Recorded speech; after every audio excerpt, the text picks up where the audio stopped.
Hi guys, ఇంట్లోనే oven లేకపోయినా పర్ఫెక్ట్గా కేక్ అయితే ప్రిపేర్ చేయొచ్చండి. చాలా ఈజీగా సింపుల్గా ఇంట్లో ఉండే వస్తువులతోనే ప్రిపేర్ చేయొచ్చు కేక్ అయితే. ప్రాసెస్ ఏం లేదండి, చాలా సింపుల్ ప్రాసెస్. గిన్నెలోకి ఒక ఎగ్ అయితే తీసేసుకొని మంచిగా కలిపేసుకోవాలండి. తర్వాత ఒక కప్ అయితే షుగర్ యాడ్ చేసుకోండి. నేనైతే హాఫ్ కప్ వేసేసాను, మీకు షుగర్ ఎక్కువ కావాలంటే 1 కప్ వేసేసుకోండి. తర్వాత ఒక కప్పు మిల్క్ అయితే యాడ్ చేసుకోండి. ఏదైతే షుగర్ తీసుకున్నారో సేమ్ అదే కప్తో ఒక కప్పు మిల్క్ యాడ్ చేసుకోండి. అదే కప్పుతో 1.5 కప్ అయితే మైదా పిండిని యాడ్ చేసుకొని మంచిగా కలిపేసుకోండి ఉండలు లేకుండా. తర్వాత 1 టేబుల్ స్పూన్ ఆయిల్, కొంచెం బేకింగ్ సోడా, తర్వాత కొంచెం ఈనో ప్యాకెట్ అయితే వేసేసాను. మన దగ్గర బేకింగ్ పౌడర్ లేదు కాబట్టి.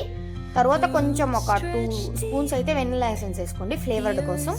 పైన కొంచెం టూటీ ఫ్రూటీ వేసేసుకొని మనం ఏ గిన్నెలో అయితే కేక్ ప్రిపేర్ చేయాలనుకున్నామో ఆ గిన్నెకి ఆయిల్ అప్లై చేసుకొని కేక్ బ్యాటర్ని అయితే ఆ గిన్నెలోకి షిఫ్ట్ చేసేసుకోవాలి. తర్వాత కొంచెం పైన టూటీ ఫ్రూటీ వేసేసుకొని మనం ఇడ్లీ ఎలా అయితే ఆవిరి పెడతామో సేమ్ యాజ్ ఇట్ ఈజ్ అలానే కేక్ని కూడా పెట్టేసి ఒక 30 మినిట్స్ లో ఫ్లేమ్లో పెట్టి కుక్ చేసుకున్నామంటే పర్ఫెక్ట్గా కేక్ అనేది కుక్ అవుతుందండి. చూడండి, చూస్తుంటేనే తినాలనిపిస్తుంది కదా. టేస్ట్ కూడా చాలా బాగుందండి. మీకు ఇంగ్రీడియంట్స్ ఏంటో తెలియకపోతే నేను కామెంట్ బాక్స్లో పిన్ చేసి పెడతాను, చూడండి. మీరు సేమ్ యాజ్ ఇట్ ఈజ్ అలాంటి ఇంగ్రీడియంట్స్తోనే చేస్తే పర్ఫెక్ట్గా వస్తుందండి.